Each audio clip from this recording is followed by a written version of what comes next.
See Your Soldier is something that we do to help families in Illinois video conference with their soldiers who are stationed in Iraq.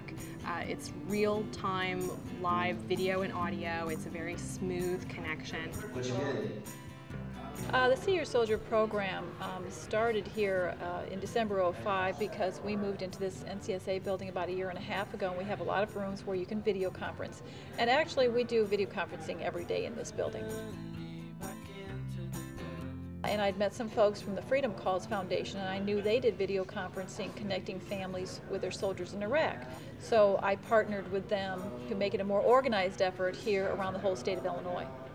We just try to make the opportunity available to as many people as possible. About 50 soldiers this time throughout the state, and about 340 family members. This is my nephew Matthew, and his mom and dad, Kimberly and Brian McCoy, are at Camp Taji in Iraq. They've been over there since January 10th of last year, and they're supposed to be home, hopefully, barring anything happening, by December 30th. While they've been gone, he's learned how to say his ABCs and learned how to spell his name. And did you tell him you loved him and missed him? Yeah. And you made faces at him? You know how kids are on the phone. He doesn't really like talk on the phone. So seeing him was nice, so he can see that they're actually there.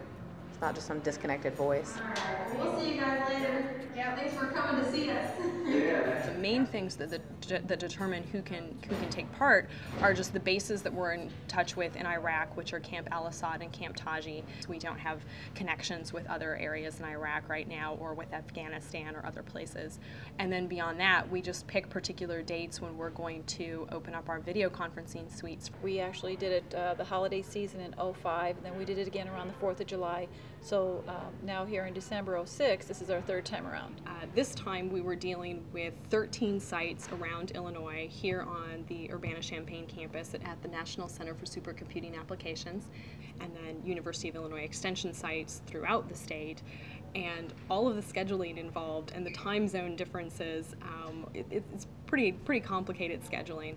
The technology itself is actually not a real big barrier. The technology is really reliable and really smooth, and it's in a lot of ways as simple as just making a phone call. You'll see small cameras that are at the front of the room, and that's what captures the image of the people who aren't in the room and sends it to Iraq. In the back of the room, there's sort of a little booth where the node operator sits. That's what we call the people who run the video conferencing sessions. And they have their computer that they look at to adjust things like the sound levels and things like that. So when you first step in, it just really looks like a basic conference room. It's just sort of little subtle things that clue you in that, you know, there's some deeper technology available there. You remember those times, baby, okay? Because we're going to have a lot more when Daddy gets home, okay?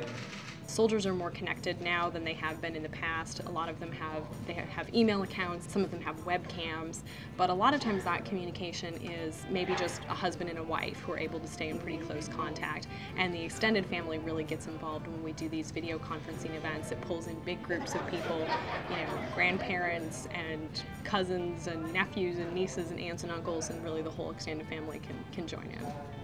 Just getting to see like all of them today and see them clearly, because even with the webcams there's a delay or they freeze and it gets aggravating because you just want to see them, and just having that, you know, uninterrupted time with them today was just the best.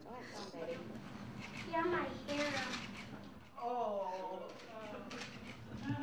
Do you hear him?